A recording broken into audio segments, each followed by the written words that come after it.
रनाडे गावात भीषण आग, 20 क्विंटल कापूस जळून खाक, 8 ते 10 लाखाचे नुकसान, कुटुंब संकटात। नंदुरबार तालुक्यातील रनाडे गावातील शेतकरी महिला चंदाताई तांबोडी यांच्या घराला आज दुपारी 3च्या सुमारास अचानक भीषण आग लागली।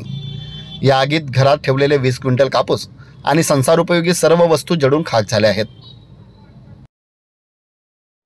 आग लागल्याची माहिती मिळताच गावाचे सरपंच जितू उगले आणि ग्रामस्थांनी तातडीने आग विझवण्याचा प्रयत्न केला, मात्र आगीने रौद्ररूप धारण केल्यामुळे नुकसान टाळणे अशक्य झाले। नंदुरबार नगरपालिकेचे अग्निशमन दलाने घटनास्थळी पोहोचून आग विझवली। या भीषण आगीत चंदाताई तांबोडी यांचा जवळपास 8 ते 10 लाख रुपयाचे नुकसान झाल्याचा प्राथमिक अंदाज व्यक्त केला जात आहे।